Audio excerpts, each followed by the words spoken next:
प्यारे दर्शकों नमस्कार। तारीख है आज 8 जनवरी 2026, दिन वीरवार, हिंदी तिथि माघ माह कृष्ण पक्ष षष्ठी। आइए नजर डालते हैं हमारे प्यारे राज्य हिमाचल प्रदेश की तमाम बड़ी खबरों पर। वीडियो शुरू करने से पहले कमेंट बॉक्स में जय हिंद लिखकर हमें सपोर्ट करें। तो चलिए शुरू करते हैं। पर्यटन विभाग का दैट्स यू अभियान लॉन्च, स्लो टूरिज्म की अवधारणा को किया जाएगा प्रोत्साहित। मुख्यमंत्री सुखविंदर सिंह सुक्खू ने हिमाचल प्रदेश पर्यटन विभाग की पहल दैट्स यू अभियान का शुभारंभ किया। यह अभियान राज्य की पर्यटन नीति में महत्वपूर्ण बदलाव का प्रतीक है, जिसके तहत पारंपरिक दर्शनीय स्थलों तक सीमित पर्यटन से आगे बढ़ते हुए स्लो टूरिज्म की अवधारणा को प्रोत्साहित किया जाएगा। मुख्यमंत्री ने कहा कि अभियान विशेष रूप से राज्य के प्रवेश द्वारों, हवाई अड्डों और हेरिटेज रेलवे स्टेशन पर आने वाले पर्यटकों का स्वागत करने के लिए तैयार किया गया है, ताकि यात्री और हिमालय प्रकृति के बीच एक गहरा और व्यक्तिगत जुड़ाव स्थापित किया जा सके। सुखविंदर सिंह सुक्खू ने कहा कि स्लो टूरिज्म की ओर ये पहल राज्य की पर्यावरणीय सेहत के प्रति प्रतिबद्धता भी दर्शाती है। एम्स बिलासपुर बनेगा और भी हाईटेक। अखिल भारतीय आयुर्विज्ञान संस्थान एम्स बिलासपुर में स्वास्थ्य सेवाओं को नई ऊंचाइयों पर ले जाने की दिशा में एक और अहम कदम उठाया जा रहा है। एम्स प्रशासन संस्थान में अत्याधुनिक शल्य चिकित्सा, नेत्र रोग उपचार और सिमुलेशन आधारित प्रशिक्षण उपकरणों की स्थापना की तैयारी में जुटा है, जिससे मरीजों को उन्नत इलाज स्थानीय स्तर पर उपलब्ध हो पाएगा और चिकित्सकों व प्रशिक्षुओं को आधुनिक तकनीक से लैस प्रशिक्षण मिलेगा। जानकारी के अनुसार एम्स में शीघ्र ही instrument set, surgical instrument set और सर्जिकल ड्रेप्स स्थापित किए जाएंगे। MIS में सेब बेचने वाले छोटे बागवानों को बड़ी राहत, 100 बोरी से कम पर नहीं देने होंगे राजस्व दस्तावेज। शिमला हिमाचल प्रदेश के सबसे बड़े किसान बागवान संगठन संयुक्त किसान मंच की मांग पर प्रदेश सरकार ने छोटे बागवानों को बड़ी राहत दी है।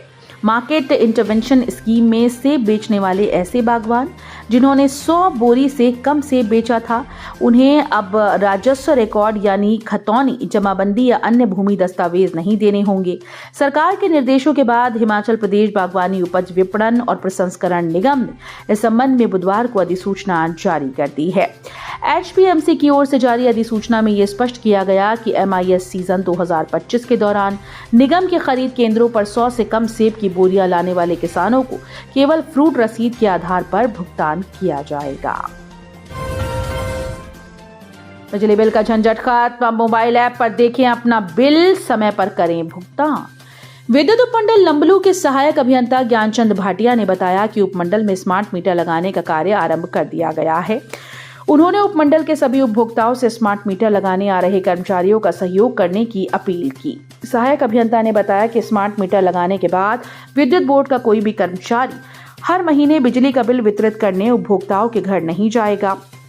सभी उपभोक्ताओं को बिजली बोर्ड की आधिकारिक वेबसाइट या मोबाइल ऐप पर बिजली का बिल चेक करना होगा और उसकी अदायगी स्वयं ऑनलाइन माध्यम से या नजदीकी लोक मित्र केंद्र पर या विद्युत उपमंडल कार्यालय लंबलू में की जा सकती है।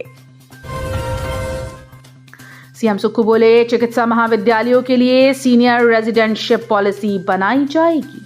मुख्यमंत्री सुखविंदर सिंह सुक्खू ने बुधवार को स्वास्थ्य शिक्षा और स्वास्थ्य विभाग की उच्च स्तरीय बैठक की अध्यक्षता करते हुए कहा कि प्रदेश सरकार की ओर से राज्य के सभी चिकित्सा महाविद्यालयों के लिए सीनियर रेजिडेंटशिप पॉलिसी बनाई जाएगी।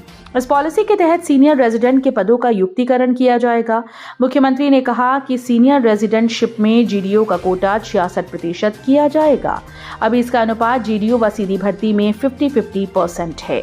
उन्होंने कहा कि चिकित्सा महाविद्यालय चंबा, नाहन, हमीरपुर व नैट चौक में नए विषयों में MD व MS करवाई जाएगी।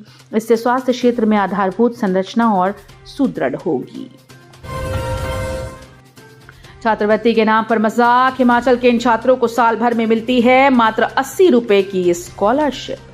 हिमाचल प्रदेश एक तरफ स्मार्ट क्लास, कृत्रिम बुद्धिमत्ता, AI और डिजिटल लर्निंग के माध्यम से शैक्षिक सुधारों को बढ़ावा देने की कोशिश कर रहा है, लेकिन दूसरी ओर जनजातीय क्षेत्र के छात्रों को मिलने वाली छात्रवृत्ति उपेक्षा की एक अलग ही कहानी बताती है। दशकों पुरानी एक योजना के तहत जनजातीय क्षेत्रों में कक्षा 1 से 8वीं तक के छात्रों को प्रति वर्ष केवल 80 रुपए मिलते हैं, जो मात्र 6.66 रुपए प्रति माह हैं। लाहौल स्पीति, किन्नौर और अन्य अधिसूचित जनजातीय क्षेत्रों के सरकारी स्कूल में लागू ये योजना केवल उन छात्रों के लिए उपलब्ध है जिन्हें कोई अन्य छात्रवृत्ति नहीं मिलती है। रेरा में बढ़ी रजिस्ट्रेशन की फीस, 20 रुपए से बढ़कर 80 रुपए प्रति वर्ग मीटर हुआ प्लॉटिंग का रेट। हिमाचल प्रदेश में रियल एस्टेट रेगुलेटरी अथॉरिटी यानी रेरा में हाउसिंग प्रोजेक्ट की रजिस्ट्रेशन के लिए फीस बढ़ गई। मुख्य सचिव की ओर से इस बारे में अधिसूचना जारी की गई। नए आदेश के अनुसार अब आवासीय उपयोग के लिए प्लॉट डेवलपमेंट को पहले कुल परियोजना भूमि का 10 रुपए प्रति वर्ग मीटर देना पड़ता था, जो अब 30 और 40 रुपया हो गया है। हरोली में बदलेगी तस्वीर, बढ़ेगा जलस्तर, जल संरक्षण की नई मिसाल बन रहे तालाब। हरोली विधानसभा क्षेत्र में जल संरक्षण, भूजल रिचार्ज और पर्यावरण संतुलन को सुदृढ़ करने की दिशा में एक अनुकरणीय पहल की जा रही है। क्षेत्र के प्राचीन तालाबों को पुनर्जीवित कर उन्हें आधुनिक, सुंदर और बहुउद्देशीय सरोवरों के रूप में विकसित किया जा रहा है, जिस पर लगभग 20 करोड़ रुपए की राशि व्यय की जा रही है। ये पहल न केवल पारंपरिक जल स्रोतों के संरक्षण की दिशा में अहम कदम है, बल्कि आने वाली पीढ़ियों के लिए स्थायी जल सुरक्षा का मजबूत आधार भी बनकर तैयार है।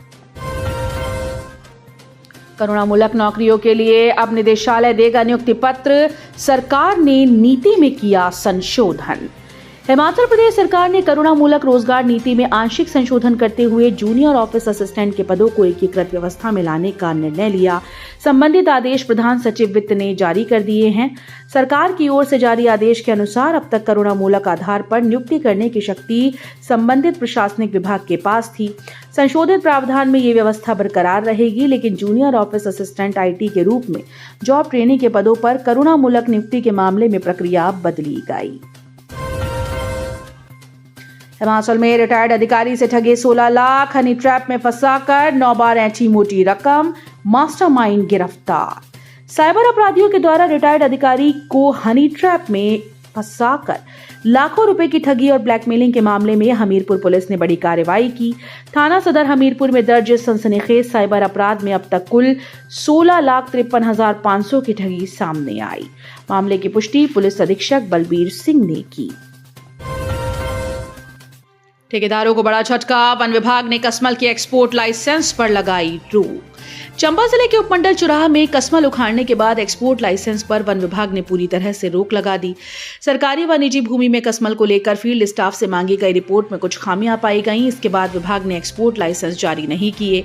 एक्सपोर्ट लाइसेंस के लिए कसमल के कुछ ठेकेदार सलूणी पहुंचे थे, जिनकी फाइल्स वापस कर दी गई। HRTC अधिकारी ने रिपोर्ट बदलने के लिए कंडक्टर से मांगी थी 25,000 की रिश्वत। हिमाचल परिवहन सेवानिवृत्त कर्मचारी परिषद की तथ्यपूर्ण शिकायत पर कड़ा संज्ञान लेते हुए निगम प्रबंधन ने मुख्य कार्यालय शिमला में तैनात इंक्वायरी ऑफिसर को तत्काल प्रभाव से निलंबित कर दिया। निगम की इस कार्रवाई का कर्मचारी परिषद, परिवहन कर्मचारियों और पेंशनर्स ने स्वागत किया। परिषद के प्रदेश संयोजक शंकर सिंह ठाकुर ने मामले का खुलासा करते हुए बताया कि आरोपी अधिकारी वर्ष 2025 में परिचालक करण कुमार की विभागीय जांच कर रहा था।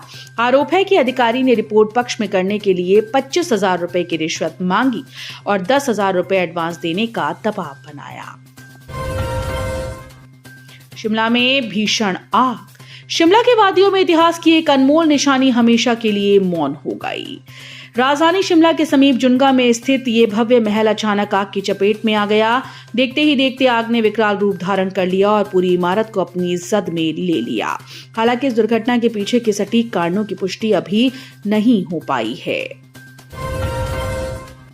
हिमाचल फर्जी IRDP सर्टिफिकेट से पाली JEE की नौकरी, विजिलेंस ने शुरू की जांच, माता पिता कर रहे हैं सरकारी कर्मचारी। हिमाचल प्रदेश के जिला मंडी में फर्जी सर्टिफिकेट से नौकरी पाने का मामला सामने आया। गोहर उपमंडल के एक युवक पर IRDP यानी गरीबी रेखा से नीचे के कथित फर्जी प्रमाण पत्र के आधार पर जल शक्ति विभाग में कनिष्ठ अभियंता JEE पद पर नियुक्ति का आरोप लगा है। तो ये थी आज की फटाफट खबरें। हम मिलेंगे अगले बुलेटिन में, तब तक के लिए धन्यवाद। जय हिंद।